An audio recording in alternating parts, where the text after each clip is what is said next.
Seperti yang kita tahu, wabah COVID-19 ini telah berhasil menjangkiti puluhan negara dari seluruh penjuru dunia. Dengan total hingga hari ini, 17 Maret 2020, WHO mengkonfirmasi bahwa ada 167.511 orang yang menjadi positif korban virus corona dengan 6.600 lebih kematian.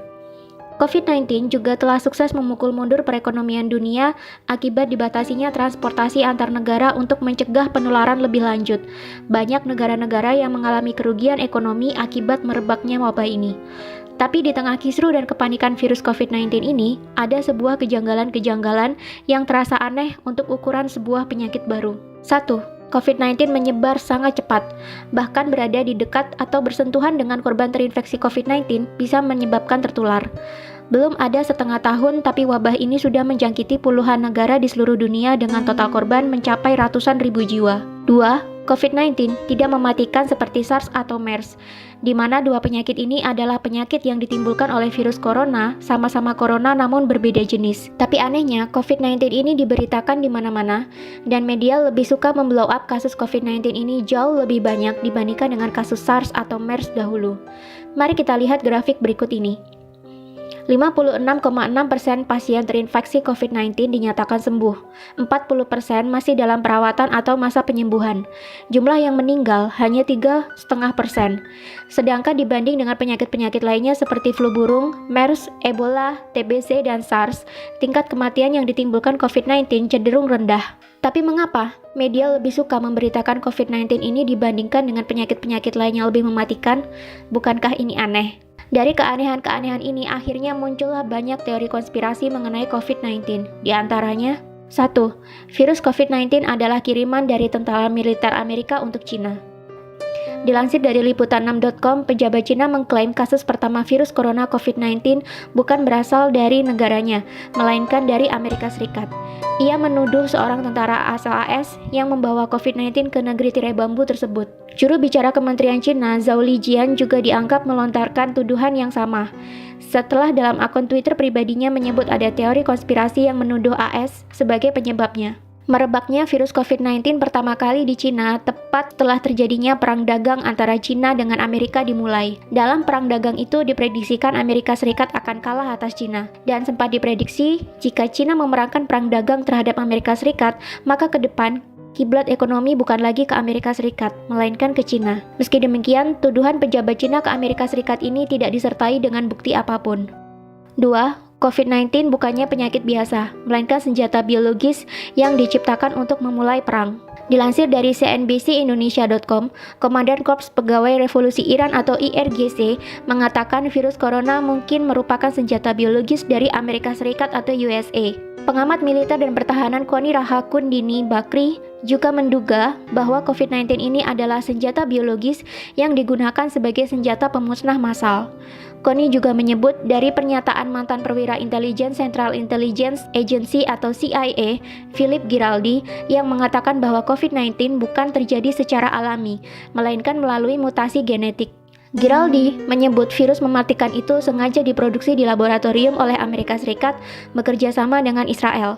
Amerika Serikat sengaja membuat virus itu untuk menghancurkan Cina dan Iran yang merupakan musuh terbesarnya. Lebih lanjut, Koni membeberkan senjata biologi memiliki daya tarik untuk digunakan karena sangat murah. Berdasarkan data, dia menyebutkan 1 km persegi serangan senjata biologi hanya berkisar $1.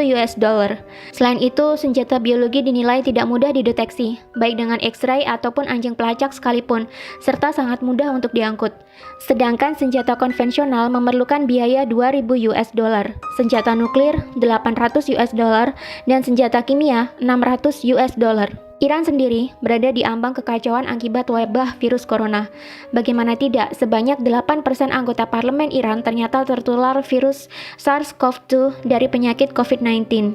Sebanyak 23 dari 290 anggota Dewan Perwakilan Rakyat Iran atau majelis dilaporkan positif tertular virus corona. Parlemen langsung ditangguhkan tanpa batas waktu dan anggotanya diminta untuk berhenti bertemu dengan publik. Iran memang menjadi satu-satunya negara yang memiliki banyak pejabat pemerintah yang terinfeksi virus corona.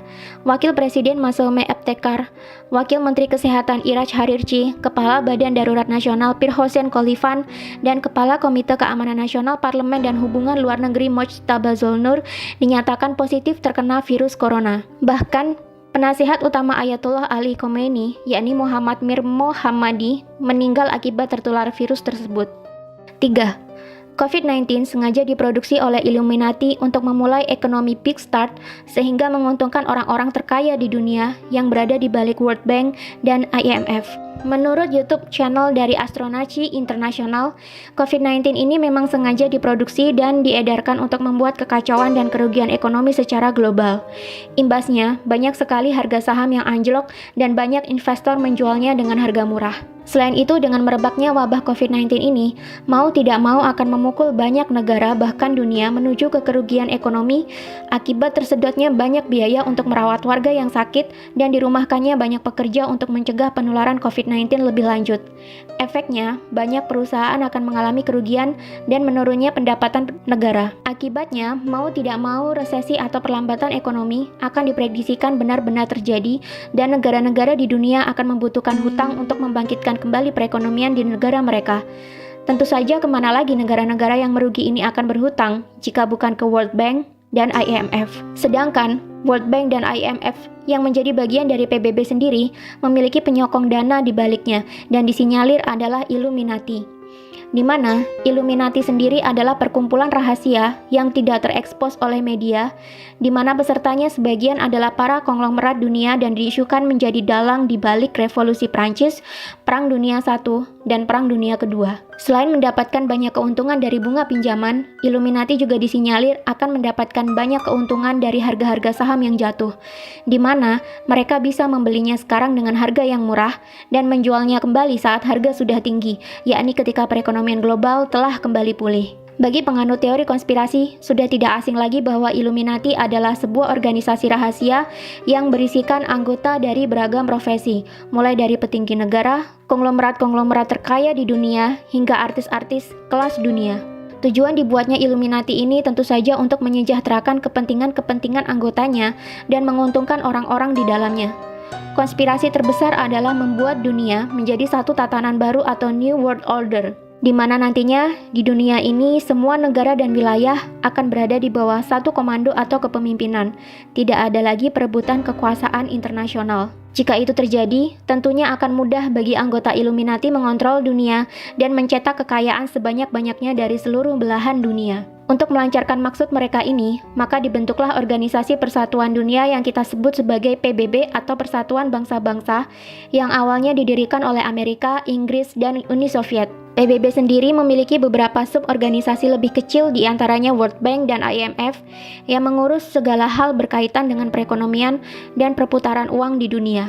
Konglomerat-konglomerat anggota Illuminati sendiri seperti Rothschild dan kawan-kawannya dilansir menjadi pendana bagi World Bank dan IMF. Jadi, apapun kegiatan yang dilakukan oleh World Bank dan IMF tentunya akan membawa keuntungan bagi para konglomerat ini, termasuk program pinjaman kepada negara-negara yang membutuhkan pasca meredanya wabah virus corona ini nantinya.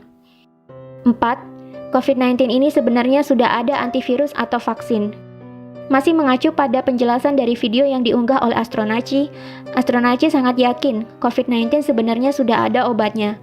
Illuminati bukanlah sekelompok orang yang bodoh yang menciptakan kekacauan global demi tercapainya ekonomi Big Start yang menguntungkan mereka, tanpa mereka membuat vaksin atau obatnya.